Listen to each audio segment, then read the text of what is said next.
Hey, it's Tuxedo Mark. It is 4:50 p.m. on Tuesday, March 11, 2025. And I'm going to show you the latest stuff that I got. First, there's this thing that came in the mail. You already know what it is because I mentioned it previously. It's the last thing that I had on order. Okay. Nosferatu in 4K and Blu-ray. So yes, I had to order the 4K because no stores were carrying it.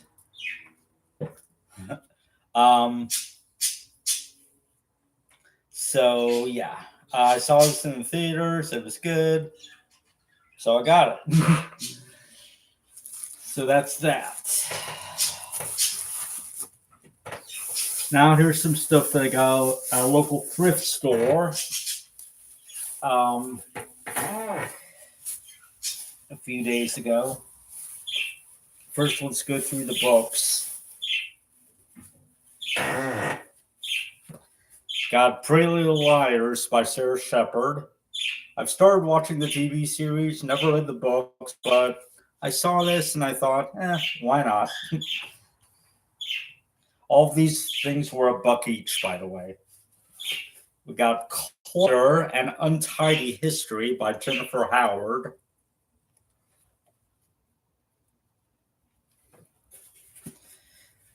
The Second Summer of the Sisterhood by Anne Brashares.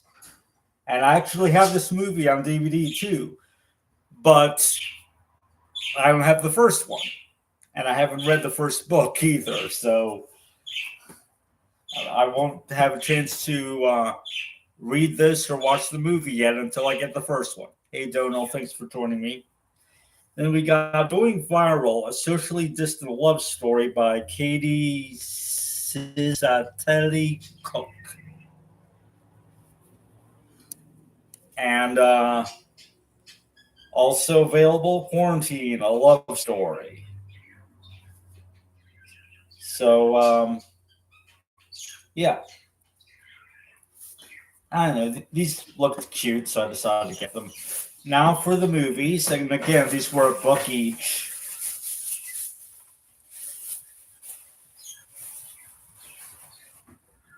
Elle, a modern Cinderella tale.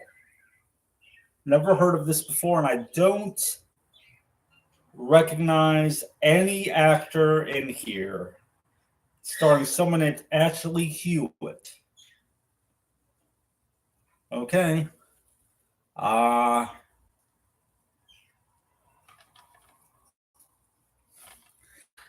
It says Elle's dreams of becoming a singer-songwriter are cut short by a tragic car crash, killing her parents while en route to her performance. Wow, that's depressing. She moves in with her uncle, a small independent record label owner, but his biggest act, Sensation, becomes Elle's biggest pain. Elle's feelings of loss, frustration, and misplaced guilt build up as she struggles to fit into the pop music environment far from her southern roots. Eventually, she meets the famous pop singer Ty Parker, whose passion for real music revives her own love and ambition for singing and songwriting. Okay. Apparently, this is from 2010. Came out on DVD in 2011. Yeah, no idea of anyone in this. It's 98 minutes long.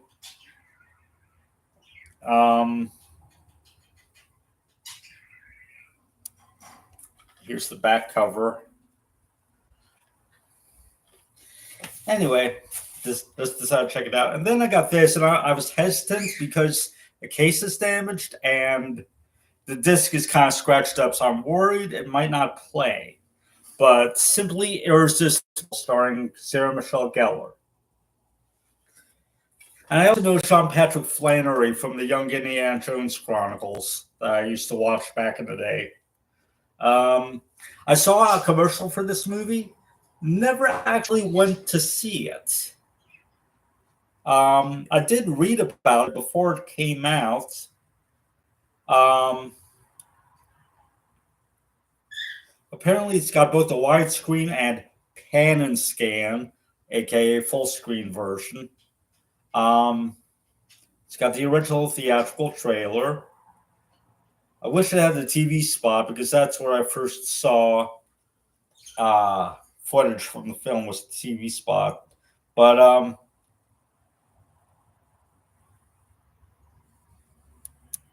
it says this film has been modified from its original version. It has been formatted to fit your screen. But it says it's got both on here. And for some reason, it lists both versions, widescreen and pan scan, under bonus features. Those are not bonus features. That's literally the main feature. And it's a one-sided disc, so I'm not sure how they would have put both on here. It's got a little, not even a booklet. It's like a little card. And again, the edge is damaged corner, but it's got the scene selections on one side, which, okay, I don't know why we needed a print out of that. It's got some stills from the film, and it's got actor profiles on the back for the two leads. So that's kind of neat. All right, so Sarah Michelle Gellar plays Amanda Shelton. It says Sarah Michelle Gellar is a veteran of television, theater, and the big screen. In 1995, Gellar won a Daytime Emmy Award for Outstanding Younger Leading Actress in a Daytime Drama Series for All My Children. In 1998, she received an MTV Movie Award nomination for Best Breakthrough Performance and won the Blockbuster Entertainment Award for Favorite Supporting Actress, Horror, for the role of Helen, and I Know What You Did Last Summer, which I haven't seen and have no interest in seeing. Of Simply Irresistible, Gellar says, "What drew me to the movie is that it's really about the nature of romance. It's about how when you're in love, everything looks and feels different. You're able to put that emotion out on other people, and those people become happy for you. Sarah can currently be seen weekly on Buffy the Vampire Slayer." So this tells you around the time that this came out. And then there's one for, oh yeah, here we go. Sean Patrick Flannery plays Tom Bartlett, born in Lake Charles, Louisiana, and raised in Houston, Texas. Sean Patrick Flannery may be best known for his starring role in George Lucas's acclaimed television series, The Young Indiana Jones Chronicles.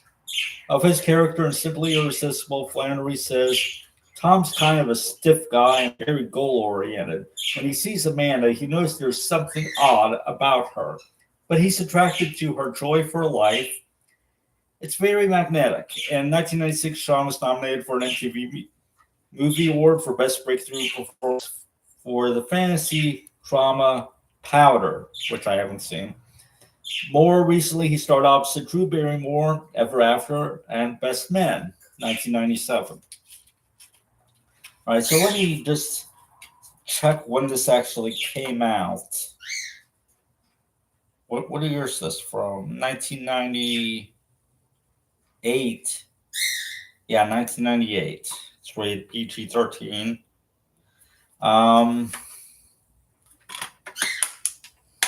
hope this will play. It's 94 minutes long. Or no, it says 1999. But there's a 1998 copyright, 20th Century Fox.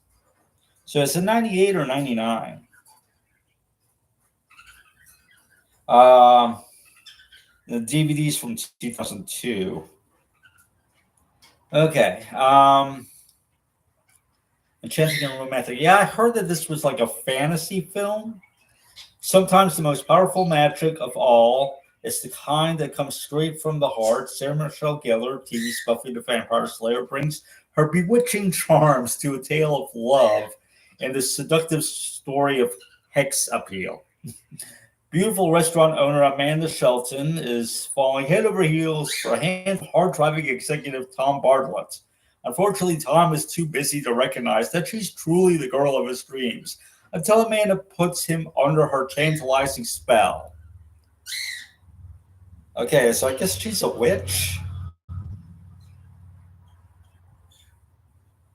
I guess she's a witch. Someone named Patricia Clarkson is in this. That name sounds familiar. I don't know. But yeah, I look forward to watching this, assuming I can watch it. All right, so that's that. Now, today, I was out and then I came back home and oh, by the way, there was a cat that had been visiting my porch since last July, but I haven't seen him since a week ago. And I was worried that something happened to him. But when I came home, I noticed he was on the porch. So I was happy and I fed him. I don't know where he's been this whole time, but I was happy that he was back. Or she, I don't know. But anyway, something that I did not like was I noticed someone had stolen the lid off the storage tote that I used for my little free library. Yes, they didn't steal the tote, they didn't steal the books. They took the lid. So I ended up getting a new storage tote because they don't sell replacement lids. So this costs like $5 at Dollar Tree.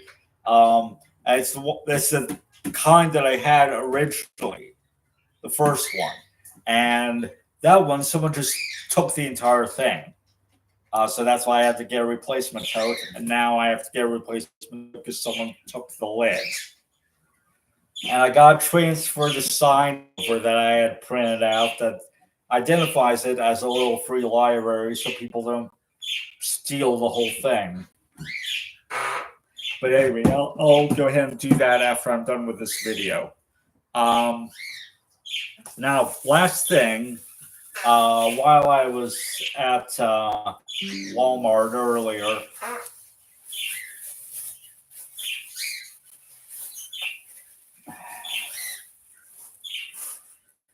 I got the American Pie 9 movie collection on DVD. I think I already have like a couple of these that I got at the thrift store. I don't know if I have 2 or 3 of them. I don't have the first one. But it's got the 4 main films, and it also has the 5 direct-to-video films. I've seen Girls Rules. That's the latest one. I like the girl who plays Stephanie Stifler in it. I think she plays on Gen V or Gen 5 now, however you're supposed to pronounce it. She's on that. It's a spinoff of The Boys. So I enjoyed this film, the latest direct-to-video film. It was okay. It wasn't anything great by any means. But yeah, so whole thing for like $14 and change, 9 movies, good deal. And that's it. Not much else to say. Yesterday, Monday, March 10th, was the 28th anniversary of the premiere of Buffy the Vampire Slayer. Someone had pointed this out on the Buffy subreddit. So I decided I was going to start on a series rewatch because they suggested, hey, you watch each episode on the same exact date and day of the week that it originally aired on. It'll take 6 years, but you can technically do it. So I decided to do it. Last night I watched Welcome to the Hellmouth and The Harvest. Now here's the thing. Buffy premiered at 8 p.m. Eastern Time. It ran for 2 hours because they showed both episodes as edited together into a feature-length movie. I'm watching off the DVD set, off the flash drive that contains rips from the DVD set, technically. So it's not accurate to how it originally aired, but I did watch the promos, WB promos that had aired before the series premiered. I watched those on YouTube before I started on this rewatch of the show. Now here's the thing. It premiered at 8 p.m. But back then, daylight saving time was not as expansive as it is today because Congress expanded it starting in 2007. You see, from 1986 to 2006, daylight saving time began on the first Sunday in April. Starting in 2007 and continuing to today, it's begun on the second Sunday of March. So I waited till 9 p.m. To watch Buffy, just to get completely accurate to how it would have been back in the day. And yeah, I'll keep up with it. Starting with the third episode in week 2, which it aired at 9 p.m. So I gotta wait till 10 p.m. to watch that next week. I'm gonna continue doing that through the end of March, and then starting on the Monday after the first Sunday of April, I'm gonna switch back to watching them at 9 p.m. So it gets a bit confusing, but yeah, I wasn't planning to do a series rewatch because I did my first and so far only rewatch of the series from 2021 to 2022, I believe, and that was good enough for me. I watched it on Amazon, and that was good enough. It's a remaster, which sucks, yeah. But I wasn't planning to do a rewatch because I watched so many Buffy reactors on YouTube that I've seen a lot of the footage from every episode so many times already. So I'm very familiar with the series. But I thought, okay, this lining up of the dates is too good of an opportunity to pass up. So I'm embarking on my second ever Buffy rewatch. So yeah. Other than that, just watching movies. I recently finished watching the Buffy Season 8 motion comic, and that was pretty bad. I'd gotten the motion comic on Blu-ray, and I'm not fond of the story. And the actors, most of the actors don't even sound like the original actors from the show, except for the people voicing Xander and Faith. They were pretty close. But other than that, but yeah, that's it. So it's 5:09 p.m. and that's it. Thanks for watching.